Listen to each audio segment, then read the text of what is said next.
On today's Roland Martin Unfiltered, the day after the election, we're going to break down what took place all across the country.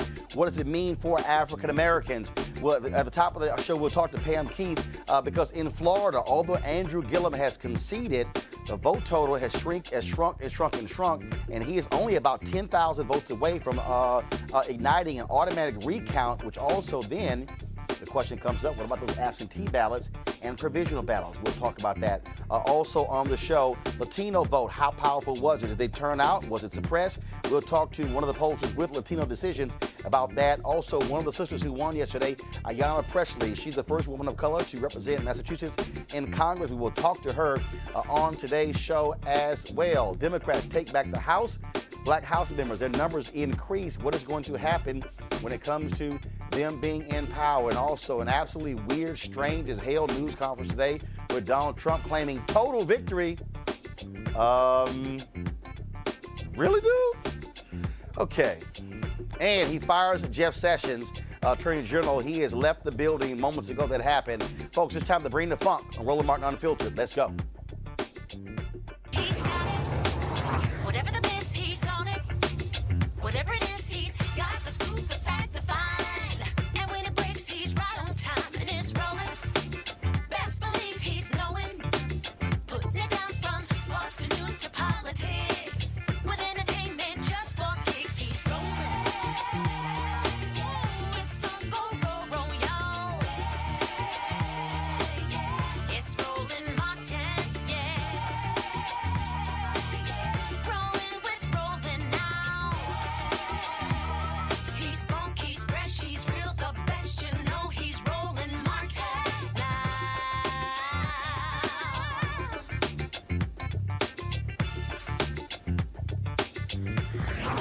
Martin. All right, folks, it is the day after the election. Actually, it feels like the same day because we didn't leave here until after midnight. And so we are breaking down what took place in the election. Yes, I know y'all thought I was going to wear a suit. Damn it, I was too tired. Okay, so I said, look, we're just going to get casual with it. But we're examining what is going on. In Georgia, Stacey Abrams is still fighting. She is fighting so hard in order to get that race under 51%, which would force a runoff. So that's what's happening in the Georgia race. Right now, now, Brian Kemp has 50.3% of the vote. Stacey Abrams is at 48.7%. And I need to double check that, folks, in the control room. Let me know, is it 50 plus 1, meaning 51%, or is it actually, could it be 50.1 that actually won? So that's one of the things that we're looking at. So she wants to get Brian Kemp under 50% to actually force the runoff. But what we're watching is happening in Florida. Last night, Andrew Gillum conceded to Ron DeSantis. But the issue that we have there is the question is what is going to happen with those votes. That number, when he conceded, it was about 103,000. It is now down to about 50,000. And so if it gets even lower, that would trigger an automatic recount, which could then reveal irregularities. They also got to deal with provisional ballots that were cast. And also there are thousands of absentee ballots that were thrown out. And so we're going to talk to Pam Keith about that. But right now, what I want to do is, in a moment, I'm going to go to Latasha Brown and Cliff Albright with Black Voters Matter. But we'll talk to them. So we got them lined up. Ayanna Pressley. We'll talk to folks with Latino decisions as well. But let's talk about Florida right now. And let's go to Pam Keith. So Pam, you, of course, you're there in Florida. You sent out a tweet a few moments ago where you said, you talked about these absentee ballots that need to be corrected. Can you explain that? Sure. So first of all, thank you for having me, Roland. I am calling you from the Turnpike in Florida. And you at the top of the show said that it was a 10,000 vote cap to trigger a recount. That number has gone down. It is now down to 500 votes. So for your listeners and viewers, in Florida, the absentee ballots have to be signed on the back. And that signature has to match the signature on your state issue ID. So some of those absentee ballots were rejected because the signatures didn't look like they matched. Some of them were rejected because there was no signature at all. But that can be corrected. That can be, you can perfect the ballot by submitting an affidavit with an appropriate signature. So currently, we are mobilizing our Democrats here in Florida to try to chase down those voters and say, hey, your ballot was rejected. Would you please sign this affidavit to perfect your ballot so it'll be counted tomorrow? And talk about the provisional ballots, because obviously we know that a lot of African Americans, if their name was not on the list, they had to vote with a provisional ballot. Any idea of how many provisional ballots we're talking about in Florida? I don't know, but let me give you some facts on how that happened. In Florida, we have about 2 weeks of early voting. In the early voting period, you can go there. They have these centrally located polling places like major libraries or community buildings or whatever. And so everybody goes to the same place for early voting. But on election day, you don't go to that place. You go to your precinct. You don't know where your precinct is unless you look at your voting ID card or you Google it or go online. So what happened is that a lot of people who saw their friends and family early vote at the early vote locations went to those locations to vote on election day, and then were told, oh, no, this is not your place. And so what happened was that they were forced to vote provisional ballots. And it is unclear to me at this time, because there are some supervisors of elections that are saying, no, those are not valid ballots because you were not in the right physical place when you voted in. I don't know that that's true. And it may be something that a court needs to determine, because if a person is voting, 4 blocks away from their precinct, and it's the same ballot and it's the same issues, I don't understand why you would reject that ballot merely because they were not in the right physical place. So remains to be seen what's going to be done with those ballots. But I heard several stories on election day of people who went to early vote locations to vote on election day, and they were forced to vote a provisional ballot. And so again, we're seeing all of these issues that are taking place, and look, these are critically important issues that's happening in Florida. And so how will this also impact the U.S. Senate race? Because that was even a smaller percentage in terms of a difference when Bill Nelson conceded to Rick Scott. Right. So it's not just a Senate race, but also our Secretary of Agriculture as a manual recount. That's how close that one was. Bill Nelson, who is our Democratic nominee for Senate, his margin was just as small. We're talking like in a state of 21 million people, you're talking about 500, 600, 700 ballots making a difference. That's how tight this is. And, Democrats have not been in control of Florida for 20 years. So needless to say, this is a very anxiety-inducing, but we're willing to fight for it. All right then, Pam Keith, I really appreciate it. Thank you so very much. I want to go to my panel here, Brandon Cooper. Of course, he is with chair of Prince George's County Republican Party, right? That's what you are? After the election yesterday, no longer. Former chair. So what happened? What happened? You lost? No, no, never lose, Roland. I served one term when I'm done. Okay, all right, I was just checking. All right, things change. One and done. Eugene Craig, CEO, Eugene Craig Organization, Cleo Monago, socio-political analyst and activist, Malik Abdu, Republican communications consultant. Folks, look, at the end of the day, extremely small margins there in Florida. And I thought it was weird last night that Andrew Gillum was conceding when we found out some 40,000 votes in Broward County had not been counted.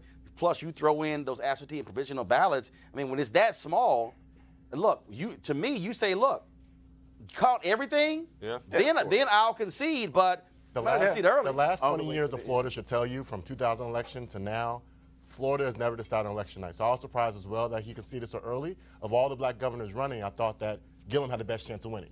One other thing I looked up online as we were talking, there's an automatic recount if it's within 0.5%. It's at 0.6% right now. And yeah, so I'm just really surprised. I mean, and again, even I was talking to people in his camp, and they said, okay, what they felt that it was 103,000. They just didn't see it. But again, I think kept coming down. And look what happened last night to Congressman Will Hurd, Republican, San Antonio. Everybody called the election for Will Hurd. AP, no, I actually didn't call it. I simply said we said AP reported this. I saw a tweet. And then what ended up happening was they kept counting. Ortiz Jones, closer and closer. By 2:30 in the morning, they went, oh my God, damn. She's winning by 300 votes. And I think he closed it out this morning, I think. It's great. He's still in the Congress, Well, in the Gillum camp, somebody's probably going to get fired because typically it's somebody who recommends that to the candidate so they can. Well, first of all, if he loses, everybody fired. Well, it don't matter. But my point is that this one person, if he wins, not going to the government, is going to be the one that's truly fired. It's going to be a number of them. I think it's exciting anyway. The fact that we're just down to the wire, a couple of points away, I think it's exciting anyway. And I can't wait to see what's happening with Abram. Has she conceded? Well, no. She actually, I'm going to talk about that in a second. But the other piece is here, which is important. I think Andrew Gillum has to fight this all the way through because you have to send a signal to your supporters. Right. Every vote must be counted. Yeah. Even if it comes down and he loses by 5,000, 10,000, you want every vote counted. Yeah, you want every provisional vote, every absentee ballot, the questions that Pam raised, you want all those questions answered. In terms of people saying, well, no, your provisional ballot won't count. You need all of that stuff answered, and because we still have fundamental problems with our voting system in this country. Tell me about it. I mean, and I don't care. This ain't a Democrat or Republican thing. It's a problem. We saw yesterday when you have all of these polling places where you have folks who didn't have power cords. Where you had all of stuff in my county. We ran out of ballots in my county. Some precincts ran out of ballots. Dude, I mean, again, that has an impact. I just think that that's a fundamental problem that we have that we have to deal with, and so every ballot must be counted. And so, in just 1 second, we're going to be talking to Ayanna Pressley, of course, who won in Massachusetts. So let me know, folks, when she's on the line. Then also we'll be talking about what happened, of course, what is happening in Georgia. Speaking of Georgia, Lucy McBath, who was running for Congress, of course, she was down last night when we went off the air by about 10,000 votes. By this morning, she was up 3,000 against Republican Karen Handel. That is shocking to a lot of folks in Georgia. Yes, in Georgia. That's it? Of course, Lucy McBath, of course, is the mother of Jordan Davis, a young man who was shot and killed in Jacksonville, Florida, by the man who said that the music was too loud in their car. He went to prison. She became an activist on gun rights, but then she said, you know what? I need to have more of an impact by running for politics. Karen Handel, of course, was the one who beat Ossoff in the runoff last year. Many people said that Handel, that was a conservative district. That's the one that Newt Gingrich used to be member of Congress. They said she was actually going to win, but Lucy McBath appealed to women when it came to the issue of guns. She ran a tough campaign, and they had some mistakes here and there, but she kept at it. And again, she went up about 300 votes around 3 a.m., and then that lead has extended in the morning to about 3,000. And so they're still counting there, but very much McBath could very well be the next member of Congress from that district.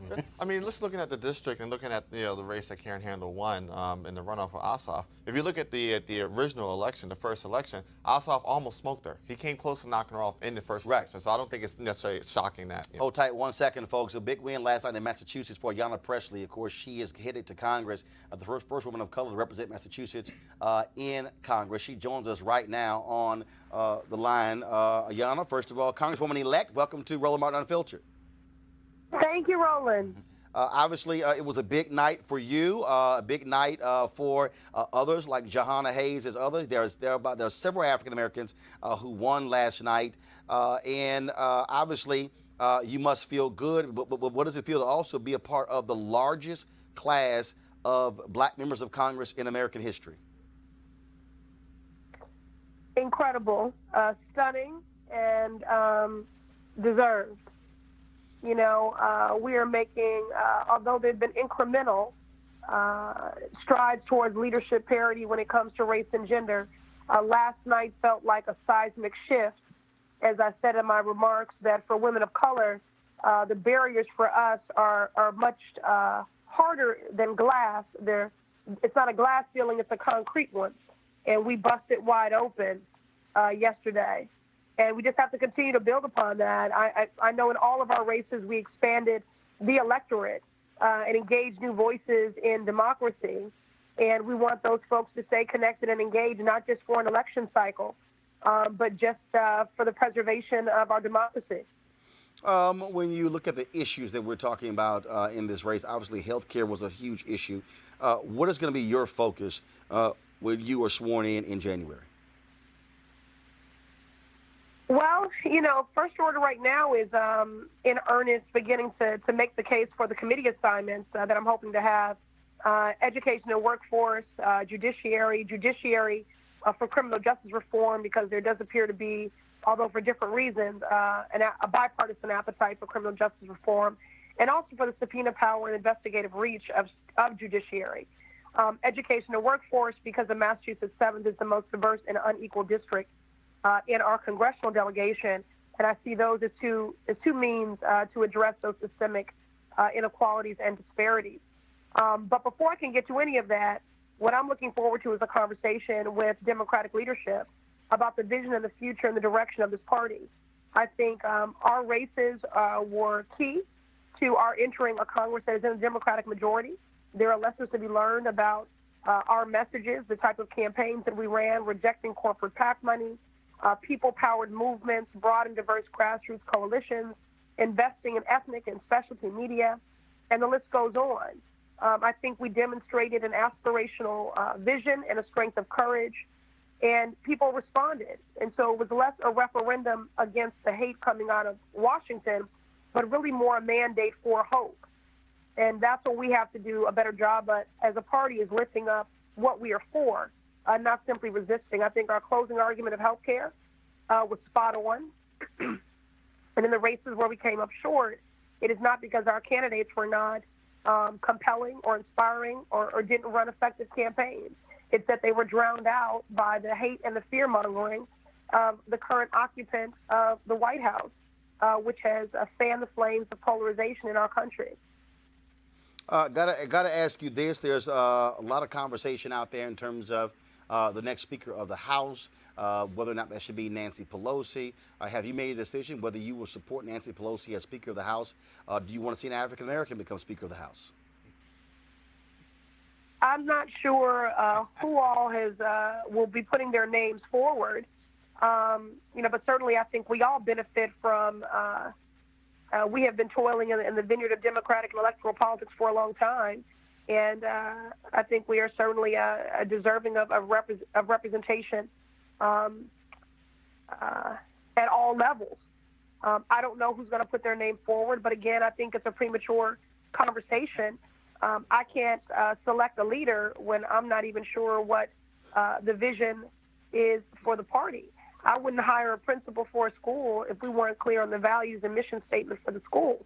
And so we've got to get straight on the values and mission statement of our school, the Democratic Party. All right. Ayanna Pressley, we surely appreciate it. Thank you so very much. Congratulations on being elected to the United States Congress. Thank you, Roland. You see what Johanna and Lucy and myself all have in common? Your show. So thank you. Well, I certainly appreciate that. And of course, we'll be trying to get, we've had you on, we'll try to get Johanna on. So we're trying to get all of the black folks who were elected last night on the Roland Martin Unfiltered. We appreciate it. Thanks a lot. All right, take care. All right, thank you very much. Folks, I talked about, first of all, I'm going to panel real quick. I asked the question about Nancy Pelosi, and the reality is we don't know who all is going to be running. So that's why everything today was about presumed. But I think she is going to definitely get challengers because, again, when you look, they're going to be Democrats who are going to be saying we need to have younger leaders when it comes to the party. But the reality is she is still one of the greatest tacticians. She is. When it comes to wielding power in Congress. She has. The thing is this. Hold on one second, Malik, then Eugene. Yeah, she's done that. If you think about what she did during the 8 years of Obama, even when the Democrats lost the House, Nancy Pelosi brought votes home to Obama then. And she is a skilled tactician. You know, she's great. The president complimented her today. I don't know if he really means Endorsed that. her. But I think it's actually a good thing. I think they probably do need to have someone like her. I would love to run against Nancy Pelosi as Speaker. But that does not discount her experience and what she brings coming in. Whether or not they're going to put a black leader in that fold, we've already kind of tried that. I think at some point, if you guys don't remember, it was it Jim Clyburn, where they made him number 3? No, actually, no. What was it? No. Well, first of all, when they took control last time, he was number 3, and when they went back into the minority status, Right, that's what. they created the 4th position. Right. And again, but what CBC wants, they want either number 1 or number 2. Yeah, that is Speaker or Majority Leader. Eugene. The thing is this. Eugene, then Brandon. The thing is this. As it stands right this second, there are 11 incoming members, none of which I believe are black, so this does not include any members of the CPC, that have pledged not to vote for Nancy Pelosi as Speaker. That's almost the entire margin right now in the Democrat caucus. The vote for Speaker is an absolute vote on the floor of the House. It has to have an absolute majority. If it doesn't have an absolute majority, another vote is held. Nominations are reopened up. What makes it a little bit more complicated is that Clyburn just drew a challenger for whip. A member out of Colorado just threw her hat in the ring to challenge Clyburn for majority whip. So you're going to see shake up and down in that leadership chain. And I've said it last night, I'll say it again tonight. I don't think Nancy Pelosi is going to end up as Speaker as long as you have 10 or so CBC members join that other 11 members. Got it? Last night, me and Eugene made a bet that Larry Hogan would win by double digits. Eugene lost the bet, had to pay up. Let's make another bet today that Speaker Pelosi will be the Speaker of the House come next year. Last night, when she was speaking, the chants of Speaker were heard in the room. It went trending last night, hashtag Madam Speaker.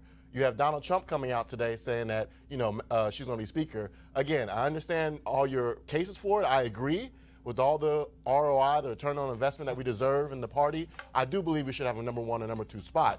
But looking at the political realities of Congress, I'm betting you, Roland, and you want to do this as well, Roland, let me know. I'm betting you that Nancy Pelosi will become Speaker of the House. I don't give a damn about your bets. All right. Go on, Cleo. Didn't Pelosi, and I may be wrong here, but didn't Pelosi advise anti-Trump people to back off? Yeah, well, first of all, she said in terms of the whole idea of impeachment. Right. Saying that shouldn't be the They're case. friends, just so you know. They've been friends for years. Because I think that's interesting that because one of the things I've been hearing about since we found out about this majority or this larger black Congress, including with Maxine being involved, is that there's going to be a larger push to impeach Trump. Have you heard? Of course. And the Speaker of the House, which is a very powerful position, said back off. Right. So maybe that's why Trump likes her. Well, I mean, but look, John Boehner, said a lot of things, and we saw how that ended. Paul Ryan said a lot of things, and we saw how that almost ended. The thing is, but Trump is the president. The thing is this. She's the Speaker. But here's the piece, and this is the reality because we saw with the House Freedom Caucus. Democrats, if they're the number of 227, whatever it is, Up by 5. Okay, so this is very simple. If you get 50 Democrats who say, you need 20. You don't need 50. You need. no, I'm saying. So what then happens is, because what Pelosi is going to do, if she's Speaker, is the exact same thing that Republicans did. You're not going to take something to the floor and hope you get votes on the other side. you're going to want that 218 in your own caucus. Yeah. And so the ability to be, so the question is, will you have Democrats? And this is the one thing the Democrats don't do, the Republicans do. Have true hardliners. Will you have Democrats on that side who will say, unless this happens, we ain't voting? That's the whole issue right there. That's the whole issue right there. Huh?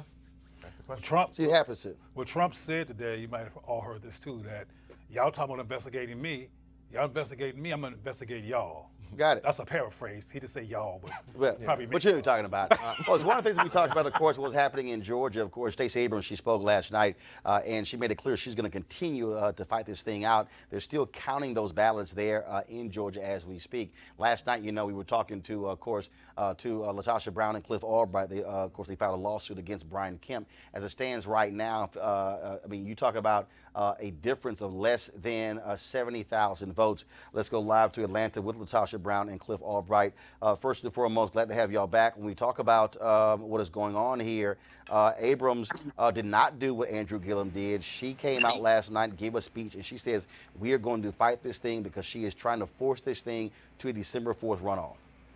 That's right. We want all votes counted. That in this process, we want to make sure that every single vote is counted. And I think that she did the right thing. When you've got a election that is this tight and is razor thin, and you combine that with some of the voter suppression issues that have been going on, what we want to make sure is that every single person that casts a vote, that vote is in fact counted. And when we think about this, Latasha, when we talk about what is going on there, we saw so many voting irregularities. Of course, we still have outstanding questions about mail-in ballots, provisional ballots, and so those are critical. And we know that so many African Americans have been forced to do provisional balloting because of the whole issue of voter purging. And you may, look, we don't know what's there, but you might have 10, 20, 30, 40, 50,000 votes sitting out there that could go the way of Stacey Abrams.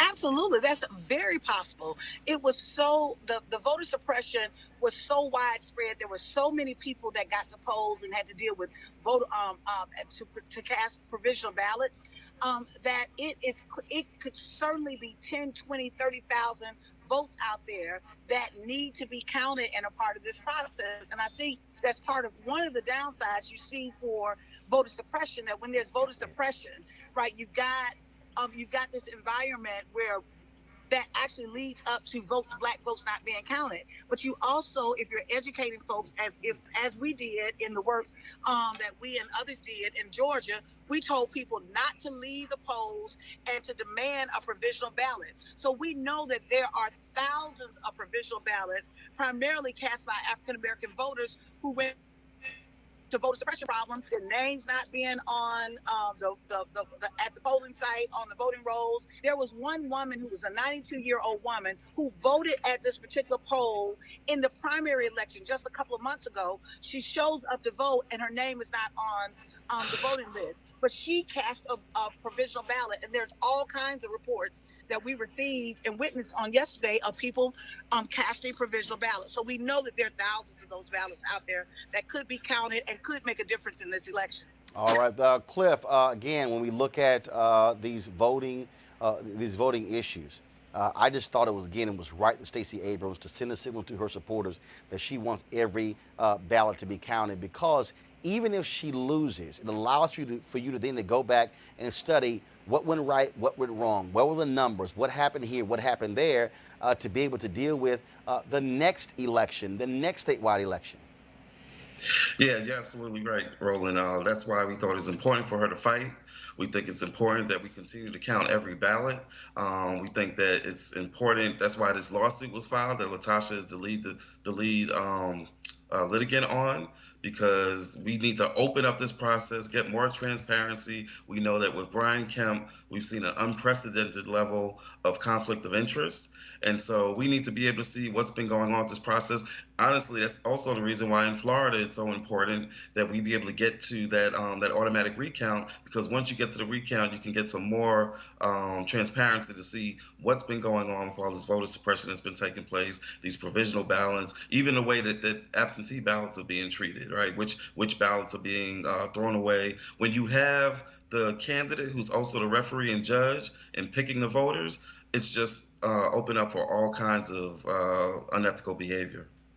All right, Cliff and Latasha, we certainly appreciate it. Y'all have been doing a bang-up job with Black Voters Matter. Thank you so very much for keep fighting and keep us updated with what's happening in Georgia. We will. Thank you, Roland. All right, thank you very much. Go back to our panel here. What they are exposing in Georgia has a direct impact on all elections there. And again, when we see what happened there, what's happened in Texas, what happened in Maryland, what happened in Florida, what happened in Michigan, what happened, I mean, it's just crazy to me when you go around here and look, you even have, you need Republicans and Democrats to at some point say, look, let's stop playing games here when it comes to voting, which is why I just still believe that if they want to play games, you have to enshrine the right to vote in a state constitution to cut this nonsense out, because as long as you leave it up to partisan folks, you're going to keep having problems. Yeah, I agree 100%. Maryland, we passed a constitutional amendment yesterday that allows now for same-day voting registration on election day. Up until now, it's been you can vote, same-day voter registration or early voting, but now on election day, and I think it should go a step further, where it enshrines the right to vote. And also should be automatic registration. I'm fine. I don't understand, huh? As the Republicans passed in Georgia. Well, here's the deal. Republicans can pass automatic registration in Georgia. Don't mean a damn thing when you're still trying to suppress it. It don't mean a damn thing when you have automatic registration, but you're still purging. It don't mean a damn thing when you got automatic registration, but you don't have cables for the voting machines. It don't mean a damn. Hold on, I ain't done. It don't mean a damn thing when you got a polling location where you got 300 people in line and you got three booths to vote in. It don't mean a damn thing if you got automatic registration in Georgia, but then you got down up paper ballots. It don't mean a damn thing if you got automatic registration in Georgia, but then you want to cut out 7 to 9 early voting locations in a county that's 60% black. So and please, please tell me. First of all, the consultant who made the suggestion, I'm not done. The consultant who made the suggestion gave $500 to Brian Kemp's campaign. Who hired the consultant? Who? The Democratic County Board of Elections. The people who ran that, and this is very simple. And the consultant went around Georgia and multiple places. And I got you. No. But how do you even have a consultant who's giving you advice on elections when he gave money to one of the candidates? They should do their due diligence a little bit better. But I want to make sure it's very clear. But I'm asking the question. The Democratic County Board hired a consultant. This is very simple. To advise I know, them. Brandon, you so desperate to say, "Oh my God, can we give Republicans credit?" No. But the fact of the matter is this: here in Georgia, when you have a Secretary of State with a previous Secretary of State resigned. And I agree with you. He should resign. He should resign. But he didn't. And that's wrong. But he didn't. And you know what? And that's the other Republicans in Georgia didn't say a damn thing. And I'm a Maryland Republican, but that's wrong. I agree with you. Do you do this on purpose? Well, do you try to surgically sneak in a Republican I'm fair. affirmation? I'm fair. And I called out. No, that's not just fair. That's a desperate microscopic attempt to throw something relevant on the Republican Party in every conversation. The problem again. I agree with you on that. I think Brandon, but on both sides, and y'all don't like that. I think Brandon, to a degree, enjoys Roland making him a viral moment. The bottom line is this here. If you hold it up, which party consistently is trying to suppress voting? Yeah, it's one-sided. It's not. Right. It's clear cut. Not what, Malik? We're looking at. Here's the deal. I did not disagree with you, bro. Can I get a? Hold on, no, stop. I asked Malik a question. Okay, Malik. Because he's a Republican. That's why you asked. No, I got 3 Republicans on here. Yeah, okay, I'm gonna ask all 4 of y'all. 2.5, but all right. I'm gonna ask all 4 of y'all. Ain't no 2.5. I'm gonna hold it up. There are 2 parties: Democrat, Republican. Yeah. Republican, Democrat. Out of these 2 parties, which party across the board consistently is trying to lead voter suppression? Republicans. Hold up 1 second. Malik, answer the question. Well, I do believe that. I do believe that there is a good perception or a reason to believe that Republicans. Eugene, answer the question. It's Republicans. It's factual. Brandon, answer the question. I don't agree with your premise to set up your question. Yeah, I thought so. See, right there. Statement right there. You blame Cleo, go ahead. Wait. Specific examples. North Carolina. We talk about Kemp not resigning. I agree with you, Roland. Cleo, go ahead. Ground for agreement. Cleo, go ahead. No, I'm just simply illuminating the fact that that question is a simple question and there's a simple answer. and it's difficult for some Republicans to admit the white supremacist agenda and toxic behavior of this party that they insist on joining. But I don't And think sometimes that's about white supremacy. well, yes, it is, because one of the reasons that the voters are repressed and people, that's one of the reasons why they keep making sure certain people not voting, particularly black folks, is because they want to keep white power and they think black people are going to interrupt that. I hope we talk about the white supremacy that was on. That's what voter repression is. We'll talk about that, but you know. I mean, that's why the sister and that brother just have a program they have about black voters matter. Black votes matter because of white people's, Republican people this time, interruption of black people's simple attempt to vote. There is a greater history with Republicans, so I will agree. Yeah, history like yesterday. A greater history. Yeah, history. Wait a minute, hold on. No, you're right. No. It's a greater history, past, present, future. So here's the other deal. Here's to me what I want to see, regardless of who's in power. Yeah. I want to see the right to vote in enshrined in state constitutions. I want to see what they just passed in Michigan. That is having a bipartisan commission, take it out of the hands of the legislature to draw the lines. Yeah. I want to see that. First of all, guys, give me a take of where is Sanchez Latino decisions. Do we have him there? So I want to see that. I want to see y'all need to tell me. I want to see automatic voter registration. I want to see same-day registration. I want to see politicians stopping people from trying to vote. And I want to see them stop playing these games, because if you want to compete, compete. Make it fair. Your ideas, their ideas, but don't try to rig the system to guarantee elections. Folks, huge voting took place all across the country. We saw that happening, of course, in many places like Texas. Although Beto O'Rourke did not beat Ted Cruz, he did lift the fortunes of Democrats in suburban counties. Democrats took out 3 Republican members of Congress. Joining us right now is Dr. Gabriel Sanchez, a principal at Latino Decision and associate professor of political science at the University of New Mexico. Dr. Sanchez, glad to have you here. We saw after 2016, initial exit polling showed this significant number of Latino support for Donald Trump. Latino Decisions went back and crunched the numbers and had an alternative view. Just your immediate assessment of what we saw yesterday. First, let's talk about Florida. I was hearing from folks that Puerto Ricans in significant numbers voted for Rick Scott. They thought that was going to help Bill Nelson and Andrew Gillum. What did you see in those numbers in terms of Latinos in Florida?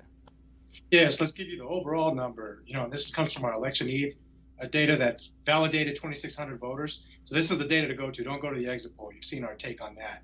But overall, 74% of Latinos voted for Democrats in this election cycle. But in Florida, only 59%. So it is fair to say, even though the majority of Latinos in Florida voted with Democrats, I think part of the story in Florida was that, primarily Cuban voters, but also we're seeing some Puerto Rican and other demographics of Latino voters out there still are more divided on their vote choice than you see Latinos across the country in places outside of Florida. So when you talk about that again for people, because this is the issue that we have here in this country. Look, when we talk about African Americans, we know exactly who we're talking about. It's a small percentage of people who you put in that category who are black immigrants from other countries. When you talk about Latinos, we're talking, especially with Florida, we're talking about Cubans. We're talking about Dominicans. We're talking about Puerto Ricans. We're talking about folks from other countries as well. So it's not as clear cut as it is in places like Texas. That's right. I mean, thinking about Florida, you also got a wide number of Mexicans out there now. So when we're doing our focus groups and we're doing our polling, you really have to slice up the state and make sure that you're talking to those specific communities, because just like any population, they're diverse, right? And so thinking about all Latinos in Florida is a little misguided. We've got to break it down and look also at generational differences. Even among Cuban voters, we're seeing younger millennial Cubans tend to vote highly Democratic in line with Mexicans and Latinos in other states. So it's really important to capture that variation. But again, 59% of Latinos out there did vote for Democratic candidates. What did you see in Texas? I saw one initial exit polling, and that's why we came on, Brandon raised the exit polling data. Again, the issue that I have with exit polling, look, it's a quick snapshot. It's a lot different once you start going in, once you start drilling down further, and then beginning to look at high concentration areas, precincts, things along those lines. Yeah, I mean, in Texas, keep in mind, exit poll didn't capture any Latinos in the southern region of the state along the Rio Grande Valley, which is about 90+% in all those precincts Latino. That's about a quarter of all Latinos in the state of Texas that voted are in that region. Exit poll misses them completely. So in Texas, obviously, you don't see Beto O'Rourke do as well as he did without the support of Latino voters. So I think there was clear, and this is partly thinking about 2020, if he was able to almost capture that and lift the votes of a lot of other Democratic candidates across congressional districts, imagine the energy that Latino voters will have in 2020 when they get an opportunity to vote against President Trump. You saw the outcome of that in Texas this time around. It's going to be even greater in 2020. I still keep making the point that one of the most fundamental issues, first of all, before I get to that question, what is the number now of eligible but unregistered Latinos in Texas? It's still a huge number. Thinking about percentage-wise. For the longest it was 2.1 million. Has the number gone down? Is it 1.5, 1.6? Is it 1.8? Any idea what the number is? Yeah, it's been between 1.5 and 1.6 million. We'll know probably in the next week a little bit more definitive. So this is what I have been saying is very interesting because when the 19 black women who are running for judge, who ran for judge in Harris County and all won, and so when I was out with them on Saturday, we were going down the street, and so we were passing. That was a Latino guy who was in his driveway watching all these cars come by with his police escort, and I shouted. I said, "Hey, have you voted?" And he said, "No." I said, "Why not?" He said, "I'm not registered." And I said, "Dude, you can't change anything not being registered." And then he says, "Well, that's not the only way the change was happening in this country." And then I hollered, "Well, what the hell else can you suggest?" And and the thing that I keep saying is that the only way that number is going to shrink is if you literally have folks who put massive resources to move people into those areas where they're living in those areas, seeing folks every day, and literally mobilizing and organizing. It can't be done only within the framework of a political campaign. That's right. That's right. I mean, in the data that we collected, we asked folks directly, how many of you tried to mobilize, bring others in your network out to vote? Highest number we've ever seen for Latinos. So I think that's part of the equation, is getting folks out there, not relying on the parties, not relying on the candidates, but doing this more grassroots. It worked this election cycle. But keep in mind, one demographic group that we're talking about, African American and Latino voters, roughly half of all the eligible voting population from those communities are millennials.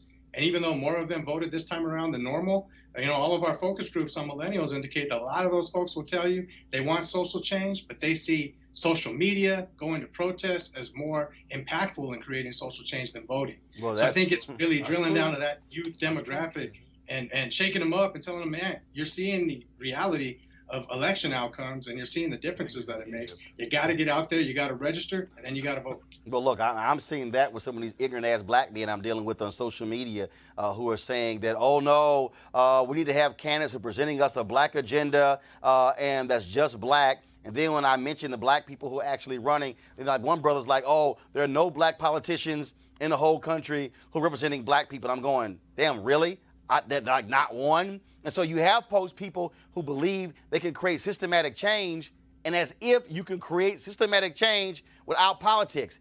That's nuts. Well, absolutely. I mean, one other point on Texas, I caught y'all's conversation about voter suppression.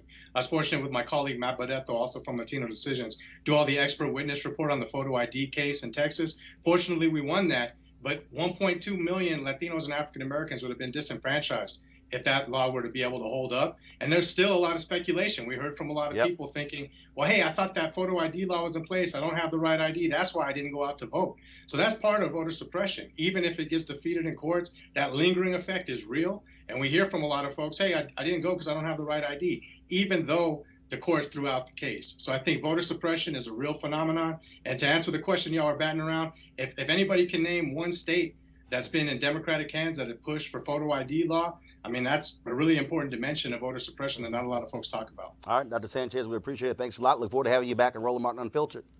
My pleasure. Big fan. I appreciate it. Thank you very much. I want to go to our panel here on this issue. So it's very, very interesting. So you had folks like that dude Tariq out there. Oh, no, there's no agenda, so you shouldn't vote. Then somebody told me that Corey Holcomb was saying, somebody said he gave these valid reasons why you shouldn't vote. Here to me, I think is part of the issue. One, the people who have for years sold the notion that if you only vote, that changes things. That's nuts, because you can't just only vote. I always say voting is the end of one process at the beginning of another. But the other thing is, I believe you have to also connect the dots. Because the reality is most people really don't understand the role that government plays in their lives every single day. To have somebody say, well, yeah, like literally one brother said, yeah, the people who run for DAs, they're part of the same system. Krasner in Philadelphia comes in and is changing the system as DA. Amaris Ayala in Florida, Craig Watkins, when he became the first DA in Dallas County, put into place a program to retest significant cases. More than 30 individuals, mostly black, who were convicted in prison, some as many as 20 and 30 years, were let go because the DNA was retested. That doesn't happen if that black DA is not there. Yep. And so we can't act as if you don't have black people of conscience who run for positions who say, I'm going to do the right thing in the position, and then go, well, no, they not real, they bougie. I mean, at some point, you can't satisfy some of these folks, Cleo. But Roland, see, you are brilliant, educated, and a political.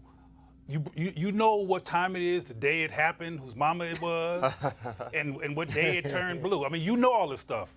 A lot of people in our community, and I'm not saying this is a good idea, and I agree with what you're saying in terms of the logic of it. But as I say over and over again, unfortunately, a lot of us are not coming from a place of logic. We come from a place of impulse. And when people come from a place of impulse and emotion, they rely on optics. And black males feel like they've been let down over and over again, including by Barack Obama. Yes. Who never directly addressed black men, not unless there was a Trayvon Martin crisis, and it was even abstract at that. So a lot of brothers are watching the landscape and seeing police brutality still being there, some people seeing black men still be murdered, wondering what the Congressional Black Caucus is doing, which appears, from their perspective, they're doing nothing. And they feel like while they're dealing with being followed around the store and all the other traumas that black men deal with, that there's nobody in the explicit ways. Everything is all abstract, and and then we have these black women affirmations around their voting power, and black men are not addressed, are not spoken to. They don't exist. They feel like it's all irrelevant. So what you're saying is all true, but it's all abstract, and people are not really understanding that. Reality perception. And that's why, to me, why having the information where you can say, no, this happened, this happened, this happened. I literally had one woman who said, well, Roland, you got to really, hear both sides. And I said, by not voting, I said, sister, I said, I can't hear that side. Right. I said, now, I'm listening to you. I understand what you're saying. And I said, and I can walk you through why I disagree with it.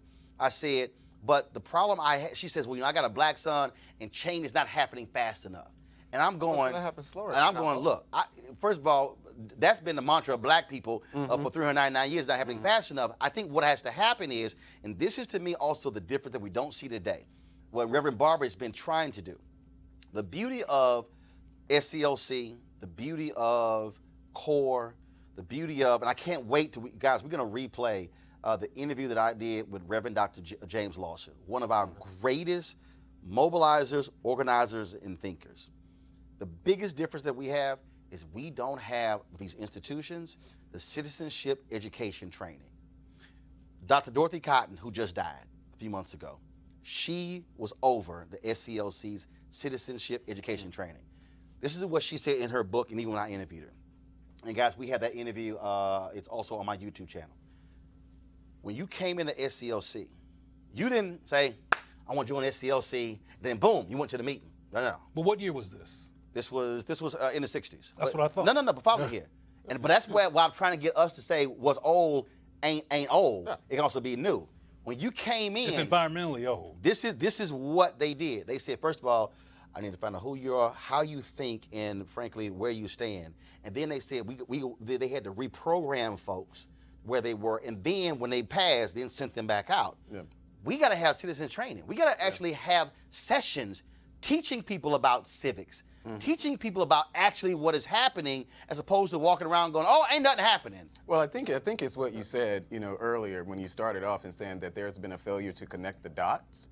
Because for years, we've been told, especially the black communities, that you just need to vote. The whole, whether it's vote or die or any of the other slogans, we've been told that the only thing that we need to do is vote. And so there's real no explanation beyond the fact that we needed to vote. And so you have politicians for generations. And folks voted, and they're kind of like, all right, I'm good. Yeah. So what disappeared. else? 2 years. Yeah. So what else? 4 years. Like Then they didn't vote next time because nothing happened. And from their perspective. Because. Right. After the election, then it was like, okay, you still got to show up. Yeah. You still got Hold them to. accountable. It's a 24/7, 365 process. I mean, and I agree with you. It falls on the politicians, it falls on the candidate, it falls on the organization's responsibility to keep folks engaged, to keep voters engaged. So you see the small wins. So you see if I give a historical point, when Ted Kennedy died, and Scott Brown got elected in 2009 in his seat, that was a small win that helped catapult Republicans taking the House in 2010. Oh, that's a good point. That was a small win. When Doug Jones won last year, that was a small win that folk could see and touch and experience that helped propel what happened yesterday.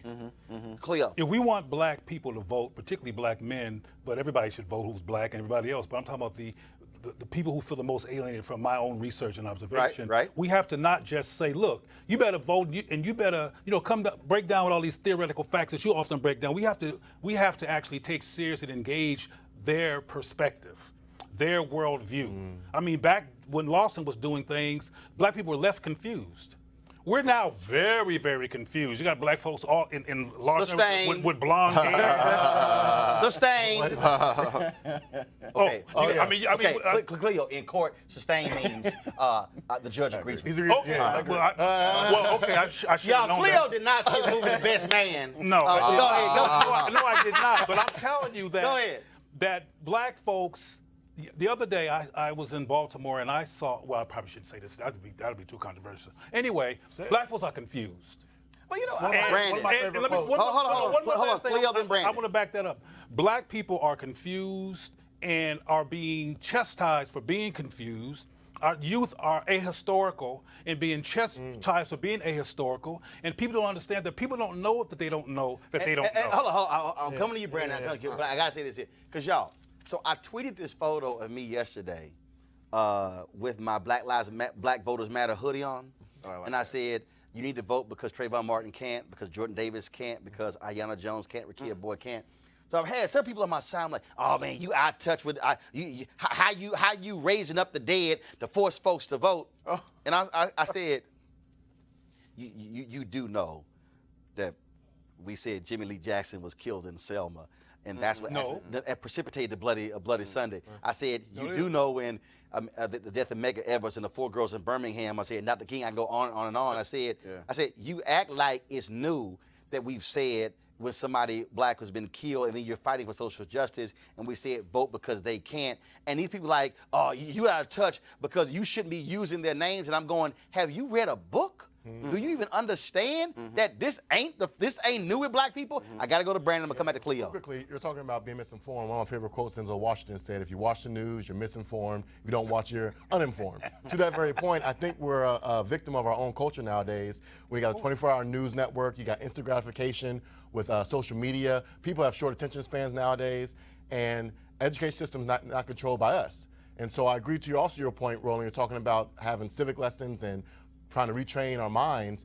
You talked about it before, I think, the weakness of modern day sororities, fraternities, nonprofits, and churches in that atmosphere. I think that's where the focus needs to go to having that resurgence. And to Cleo's point, again, I've talked to these brothers and I'm listening to them, and what I'm trying to get them to do, and also it's another great interview we did with Ali Sadiq, with part of the Be Woke deal. So trust me, we're going to be we posted those interviews. We're going to be kicking those interviews out so you can actually see them in this entirety. Because trust me, there's a reason why I'm doing those interviews. Because the thing is, yes, people are saying, well, I'm not seeing progress fast enough. But progress has never been fast. Right. It's never been fast. And for me, if I got an option between giving up or keep going, I can't give up. Right. And so that education is important. And I'm talking about, and then so my issue is, so the reason last night I called out Tariq and I called out Jason Whitlock. And then when somebody told me, well, Corey Holt, I'm going to call all these cats out, because my deal is when you have a platform, you have a responsibility with a platform. Yeah. And the question is, what do you do with your platform? And if your deal is, oh, they all corrupt, I ain't voting, just pray to God and return to the family, all is going to be well. When I asked Jason Whitlock, I said, okay, fine, Jason. Let's say you believe that the home should be a mama and a daddy and they believe in God. Well, say, well, fine. Let's say you got a black family, daddy there, love mama, Families together, they go to church on Sunday, they go to Bible study on Tuesday, Wednesday, or Thursday. I said, and when they walk out that door, the kids going to sorry schools. Now what we gonna do? They love Jesus, and they got a whole great family. What we gonna do? And he couldn't answer the question. And that's one of the things that the reason that we know, and hey, it's your fault I'm bringing him up, Roland. The reason we know who Jason is because white people approve of Jason. What if the fact that white people approve of Jason and appreciate the confusing anti-black rhetoric that he says, we wouldn't even know he exists. And white people always the white media always parading confused black folks or somewhere on television every chance they get. Charles Barkley even going on so they can create confusion among black people. And unfortunately, it works. So you cannot ask Jason Whitlock a rational question about black people because his whole frame of reference and point of view and his whole theories are anti-black. Yeah, well, and I think what we're talking about is voter apathy. And so the reason for voter apathy, I can use my community. I live in DC's Ward 8. And during the midterms, I think we had about 8%. 8% of our residents voted. Only 8%. I think we're up to 30% now. But when you talk to people and you hear the reasons, this is, of course, DC has always been run by Democrats. There have been no Republicans to run D.C., and the schools are some of the worst in the nation. The crime is bad. The development, there's a lot of what people are talking about with gentrification and development. I'm going on a show after I leave here to actually talk about gentrification. But these are things that have happened in Democratic cities, and I think one of the things that I like to be mindful of is that I don't think this is something, voter apathy is not something that's isolated to black people. It's not. So if you're in West Virginia, you probably don't know the same reasons that you're voting for your candidate. Disproportionate problem. That's black. Yesterday, 2 out of 5 Americans didn't vote. Yeah. So it's not all racial boundaries. Apathy is not an issue just for that. Going back to the 2016 election, 51% of Americans didn't vote for Hillary Clinton or Donald Trump, and so it's those who vote who are having a say, and that doesn't represent necessarily. But most of them are voting though, compared to us. I am going to make the point again that between now and the next local election, and between the 2020 presidential election, what is required is massive citizenship training. Yeah. What Reverend Barber has been doing with repairs of the breach in the Poor People's Campaign, they have been going to these places and they have not been holding rallies, they've been holding training sessions, they've been holding teaching. Reverend Dr. Jim Lawson in the Nashville movement, he told me something that was amazing. He said they spent 3 months discussing why they were doing what they were doing. Then the next 3 months, it was what they're going to do. Folks, that's 6 months That's a plan. of them sitting down, conversing, hashing out your crazy idea, your crazy idea, your crazy idea, your crazy idea. He said it was all this back and forth. He said because what we were trying to do had never been done before. He said, so we need to know what the hell we were even doing.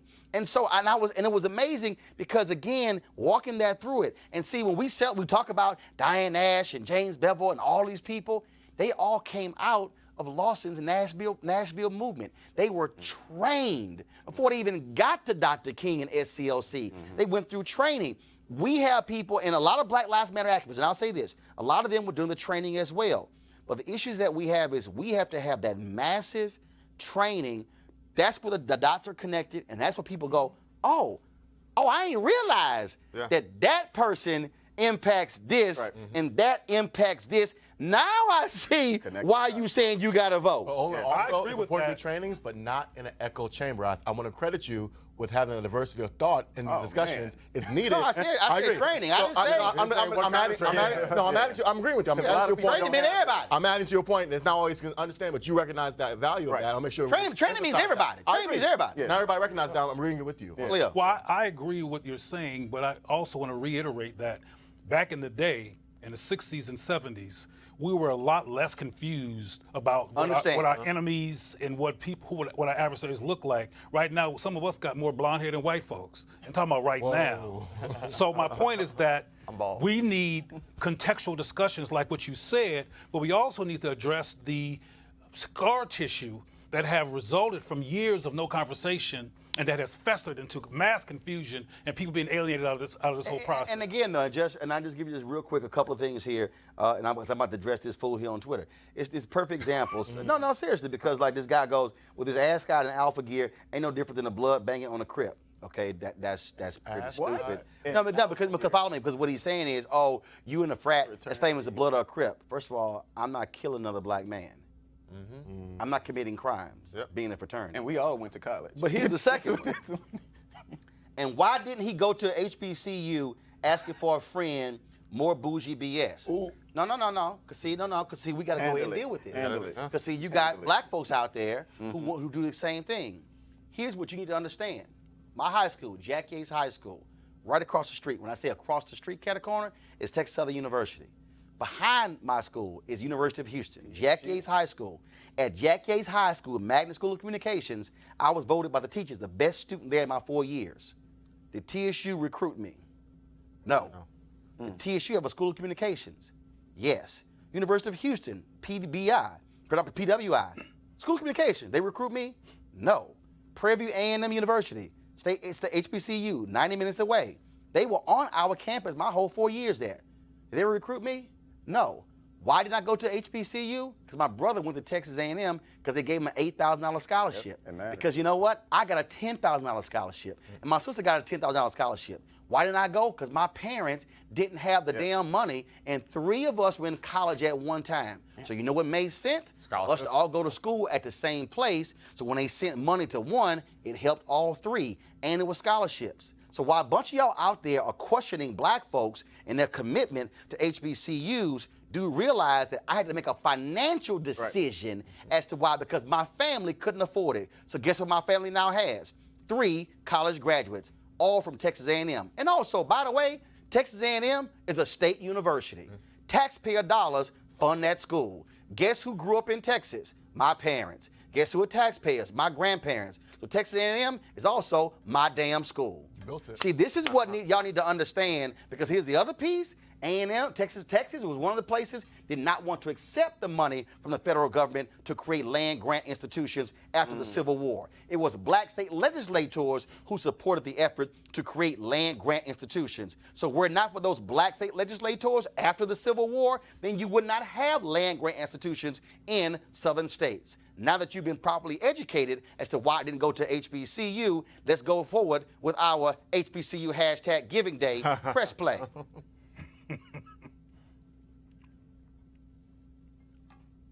I want to see the stinger. Our Giving Day is up for right now, folks.